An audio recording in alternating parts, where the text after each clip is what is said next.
In diesem Video erkläre ich dir das Krankheitsbild der Nebenhodenentzündung, der sogenannten Epididymitis.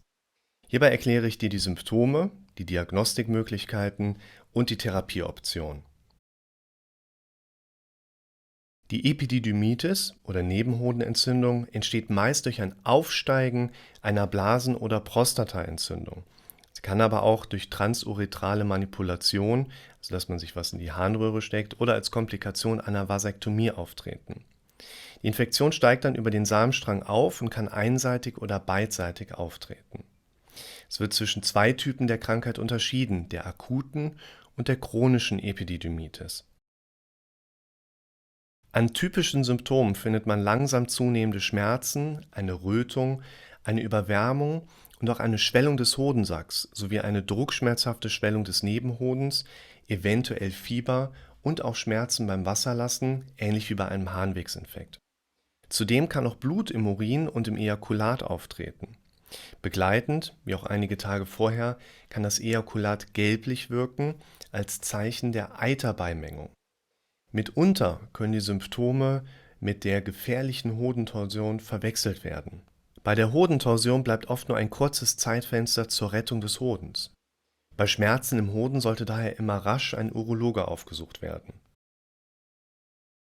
Im Rahmen der klinischen Untersuchung wird zum Beispiel eine rektal-digitale Tastuntersuchung durchgeführt, also Finger im Po. Dies dient zum Ausschluss einer Begleitprostatitis. Zudem wird auch das Brensche Zeichen untersucht. Das Bren-Zeichen ist ein differentialdiagnostisches Zeichen zur Differenzierung des akuten Skrotums. Mit ihm kann zwischen einer Hodentorsion und einer Entzündung des Nebenhodens bzw. des Hodens selber, einer sogenannten Orchitis, unterschieden werden. Im klassischen Fall vermindert sich der Hodenschmerz bei einer Epididymitis oder einer Orchitis durch das Anheben des schmerzenden Hodensacks. Im Gegensatz hierzu bleibt die Schmerzabnahme bei Vorliegen einer Hodentorsion aus, der Schmerz nimmt gegebenenfalls sogar zu. Zudem können auch eine mikrobiologische Untersuchung des Urins, eine Restharnbestimmung sowie auch eine Sonographie durchgeführt werden. Als Therapie wird eine kalkulierte Antibiose nach Abnahme einer Urinkultur durchgeführt. Darüber hinaus setzt man auch allgemeine Behandlungsmethoden an, die zur Schmerzlinderung und zum positiven Verlauf des Heilprozesses beitragen. Dazu gehört auch eine umfassende strikte Bettruhe, Kühlung und Hochlagern des Hodens. Die Hochlagerung des Hodens ist äußerst wichtig, da sich so die Gefahr einer reaktiven Zystenbildung, einer sogenannten Spermatozele, des Nebenhodens verringert. Die Krankheit kann bis zu 10 Tage andauern und sollte alle 3 bis 4 Tage sonografisch untersucht werden.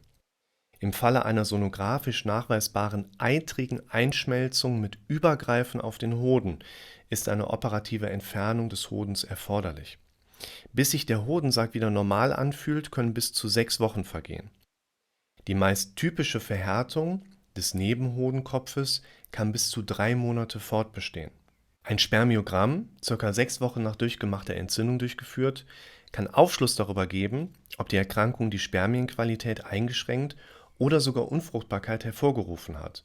Dies passiert in ca. 2 von 10 Fällen. Je nach Krankheitserreger kommen verschiedene Antibiotika zum Einsatz.